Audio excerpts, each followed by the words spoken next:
When I first saw the edicule, I thought, how can this be the most sacred site of Christianity? October 26th, 2016. Inside the Church of the Holy Sepulchre, a team of scientists slides back a marble slab that has not moved in nearly 500 years. They expect dust. They expect rubble. They expect the limestone burial bed beneath it to be long gone. This, in fact, is what the tomb of Jesus would have looked like. Ground down by fire and war and centuries of rebuilding. Instead, the original stone is right there, intact, untouched, exactly where the Gospels said it would be. The night the marble moves, the shrine is small, the lights are low, the team has only 60 hours of access, a window negotiated between 3 Christian denominations who share custody of the site and almost never agree on anything. Outside the chapel, pilgrims who flew in from every continent press against the rope lines. Inside, experts from the National Technical University of Athens move slowly, peeling back the marble cladding that has covered the burial site since at least 1555. Their first inspection reveals nothing, just filler material packed between the stones. Loose fragments, dust, the kind of debris you would expect from a site that has been broken open and rebuilt a dozen times across history. It looks like the secrets of this place are buried too deep to reach. They keep going. For 60 straight hours, the team works around the clock in shifts. They lift the fill by hand. They photograph every layer before they remove it. They map the position of every stone fragment. Beneath the first layer of fill, a second slab appears, etched with a faint cross. The marking is old, far older than the marble above it. They lift it carefully, and then, just before the tomb is to be resealed on October 28th, they find it. The original limestone burial bed, still intact, still in place, still here after centuries of conflict, destruction, and rebuilding that everyone assumed had erased it forever. The surface bears tool marks from the people who first carved it out of the bedrock. The shape matches descriptions of first-century Jewish burial. Benches almost exactly. I'm absolutely amazed. My knees are shaking a little bit because I wasn't expecting this, says Frederick Hybert, National Geographic's archaeologist in residence, standing over the exposed bed. He has spent his career digging through ancient sites. He has seen the inside of tombs and temples on 3 continents, and he is telling the camera his knees are shaking. For decades, scholars argued the original stone could not have survived. The Persians sacked Jerusalem in 614. The Fatimid Caliphate burned the church to the ground in 1009. The Crusaders rebuilt it in the 12th century. Earthquakes, fires, and renovations had hammered the site for almost 2,000 years. The consensus among historians was that whatever lay under the marble would be a replacement at best, and rubble at worst. Now they have something more than tradition. They have something solid. We can't say 100%, Hybert admits, but it appears to be visible proof that the location of the tomb has not shifted through time. The surprises do not stop there. Inside the edicule, the 19th century shrine surrounding the tomb, researchers confirm that the ancient limestone cave walls are still standing behind the decorative paneling. Centuries of marble facades, gold ornament, and oil lamps have hidden the actual rock from view. Behind the visible architecture, the original cave is intact. They cut a small window into the southern interior wall and expose part of the original rock surface for the first time in generations. The stone is rough and uneven. It bears the marks of the chisels that shaped it almost 2,000 years ago. This is the holy rock that has been revered for centuries, but only now can actually be seen, says Professor Antonia Maropoulou, the chief scientific supervisor overseeing the restoration. Then the team seals the burial bed again beneath its original marble covering. The architectural conservation which we are carrying out is designed to last forever, Maropoulou says. It may not be viewed again for hundreds or even thousands of years. The garden beneath the floor. 6 years later, in 2022, the same church gives up a second secret, and this one is bigger than the burial bed. It is older, deeper, and more difficult to explain away as legend. Because what the next team finds is not just a stone or a structure. It is a living trace of the world Jesus walked through. A team led by Professor Francesca Stassola from Sapienza University of Rome begins a new round of restoration work beneath the church floor. They are not expecting another revelation. They are protecting the structure, mapping what is already known, documenting layers of foundation stone the way conservation teams have done for decades. Then their tools sink into something that is not stone. It is soil. Ancient, undisturbed soil sitting underneath one of the most heavily trafficked religious sites on Earth. They keep digging. What emerges over the following weeks is impossible. A 2,000-year-old garden sealed beneath the church for nearly 2 millennia.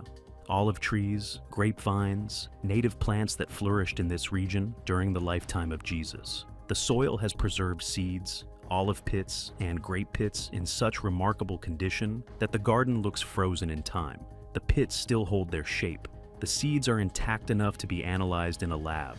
Material that should have rotted away centuries ago has survived, locked into the earth beneath layers of stone, marble, and centuries of foot traffic. The researchers analyze the soil and find something else trapped inside it: pollen, tiny grains of first-century plant life, locked into the dirt for 2,000 years, now identifiable under a microscope. The pollen confirms what the seeds suggest. This was a working agricultural plot during the lifetime of Jesus, growing exactly the kinds of plants the Gospels associate with the area around his burial. But the most striking detail is not the plants, it is the layout. This garden is not a wild patch of earth. It is arranged in organized planting beds bordered by stone walls. The beds are spaced for cultivation. The walls are deliberate. Whoever made this garden built it on purpose, with intention, with care. This was tended land, not abandoned ground. And then, beneath the garden itself, the archaeologists find more rock-cut tombs, carved directly into the bedrock, hidden under the cultivated soil for centuries, among the oldest burial chambers ever discovered in the area. These are not symbolic markers or later constructions. They are the real thing, first-century Jewish burial chambers sitting exactly where the Gospels say they should be, preserved by the layers of dirt and stone that piled up over them for 2,000 years. A real garden, real first-century tombs, sealed beneath the church, in the exact location where, almost word for word, the Gospel of John, 1941, says, "Now there was a garden near where he was crucified." If you want more discoveries like this one, take a second to subscribe. It is the only way to make sure the next story finds you. Now, back to it, because the garden is not the end of what they found. It is the beginning. A tomb hidden in plain sight. The Gospels say Jesus was buried in a rock-cut tomb owned by a wealthy follower named Joseph of Arimathea, outside the walls of Jerusalem, near the place of crucifixion at Golgotha. Archaeologists have found more than 1,000 rock-cut tombs around Jerusalem from that exact period, built with long niches carved into the walls to lay bodies to rest. The style is consistent. The construction is consistent.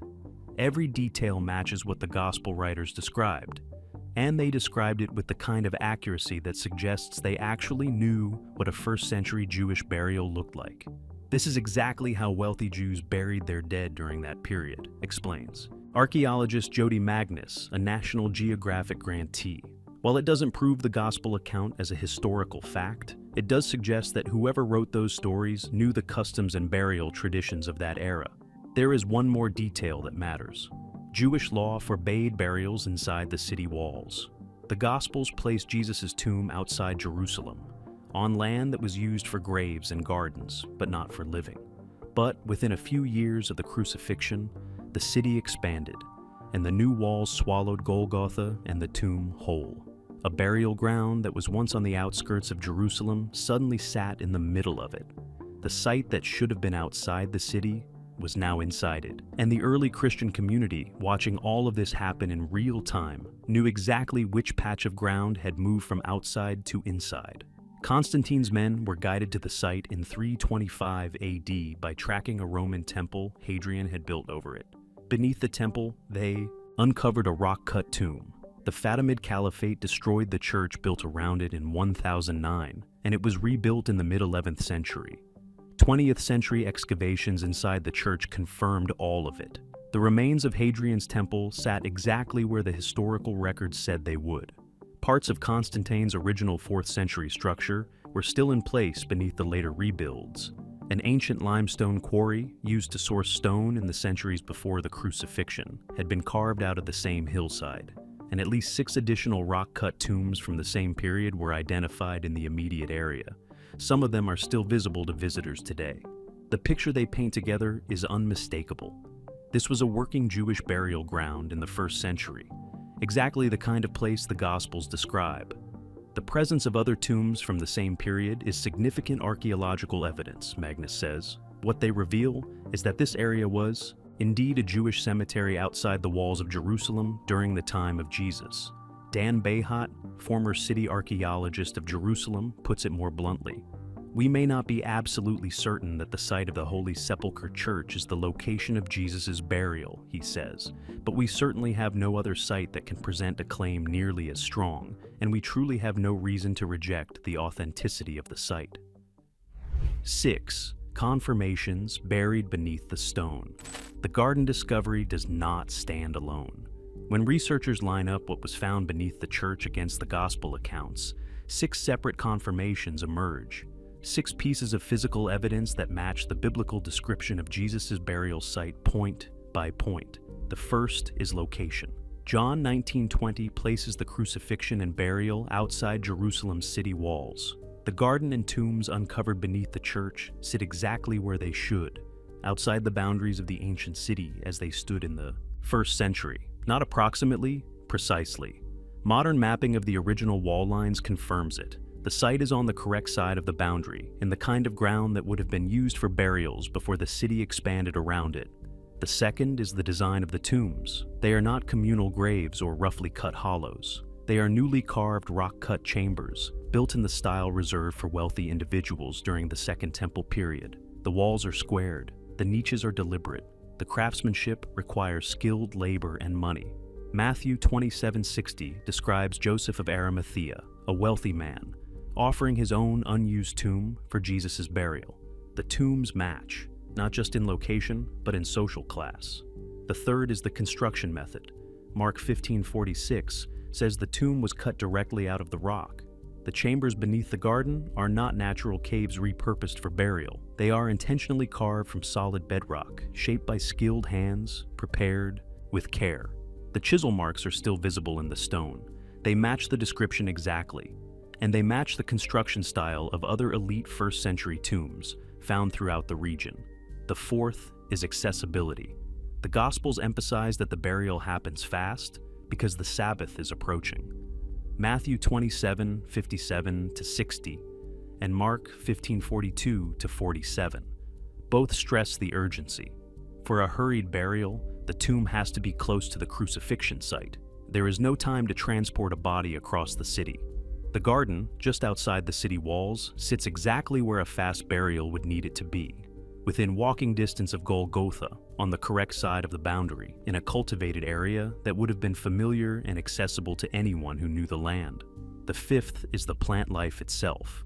Olive trees and grapevines are not random crops. In biblical symbolism, olive trees represent peace, blessing, and divine presence. Grapevines represent covenant and spiritual nourishment.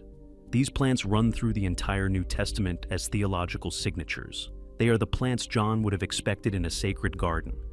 And they are exactly the plants the archaeologists pulled from the soil 2,000 years later. The sixth is the strangest of all, and it comes from the man who tried to destroy the site, the emperor who accidentally saved it. In 135 AD, Roman Emperor Hadrian decided to crush the growing Christian movement by erasing its holy places. He chose this exact patch of ground for a Roman temple, a grand pagan structure dedicated, by some accounts, to Venus. He raised statues over it. He sealed it under stone and concrete. He believed he was burying the memory of Jesus' tomb forever. He buried it, but he buried it perfectly. The temple Hadrian built sat directly on top of the garden and the rock-cut tombs. It packed them under layers of fill and architecture so dense that nothing could touch them. No looters could dig down to them. No invading armies could find them. No medieval rebuilders could accidentally disturb them. The garden was wrapped in Roman stonework and forgotten. Hadrian's hatred became the most effective preservation system in the ancient world, and the location matters. Hadrian did not pick a random hill. He picked this hill. Out of every site in Jerusalem, every rise and valley and forgotten corner of the old city, he chose this one to erase, which means the early Christians of the 2nd century already knew it was the place. They were going there. They were treating it as sacred. The community of believers in Jerusalem, only 100 years removed from the crucifixion itself, had kept the location alive in living memory. Hadrian was not destroying a rumor.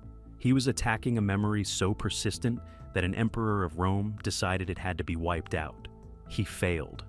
2,000 years later, archaeologists peeled back his temple, dug through Constantine's church, sifted through Crusader rebuilds, and found the garden still sitting there underneath all of it, sealed, intact, exactly where the Gospels said it would be. 6 confirmations, geographic accuracy, elite tomb design, hand-carved rock chambers, urgent burial access, symbolic plants preserved in the soil, and a Roman emperor who marked the spot by trying to destroy it. The question no one can answer. There is one detail the researchers will not discuss in front of cameras, because the evidence shows something they cannot fully explain. The tomb has been opened before, not once, multiple times, across centuries. Someone keeps coming back to it, lifting the marble, looking inside, resealing it. The 2016 restoration was the first time modern science was allowed near the burial bed. But it wasn't the first time the burial bed had been exposed since the Gospel era. The physical traces are there in the stone, the scuff marks of repeated handling, the layered fill that suggests the slab was lifted and replaced more than once, the wear patterns that do not match a single sealing event. And nobody can say for certain who did it, or why, or what they were searching for inside a tomb that the Gospels themselves describe as empty on the 3rd day. The historical record is silent on most of these visits. There are no detailed accounts of medieval inspections, no written orders from Crusader commanders, no clear records from the centuries between the great rebuilds. Whatever happened down there happened off the books. Whoever opened it did so quietly, finished their business, and put the marble back. If this site is exactly what tradition claims, then the visits make a certain kind of sense. Pilgrims, priests, emperors, all wanting to see the rock with their own eyes, all wanting to touch the stone where the body of Christ was laid. But if the tomb is empty, why keep opening it? And if it is not empty, what is still down there that someone in every century has felt? The need to go back and check? The 2016 team did not find a body. They did not find relics. They did not find anything the Gospels would not have predicted. But they also did not find a tomb that had been left alone. Whatever happened in this chamber across 2,000 years of recorded and unrecorded history is now sealed under fresh marble again. The architectural conservation, as Moropoulou said, is designed to last forever, which means the next time someone wants to look inside, it will be a generation from now at the earliest, possibly much longer. So here is the question. Is this the real tomb of Jesus Christ, or the closest thing history will ever give us? Drop your answer in the comments. I read every single one, and if you want to see what archaeologists pulled out of another sealed chamber that historians swore should have been empty, click the next video on your screen right now. You will not believe what came out of it.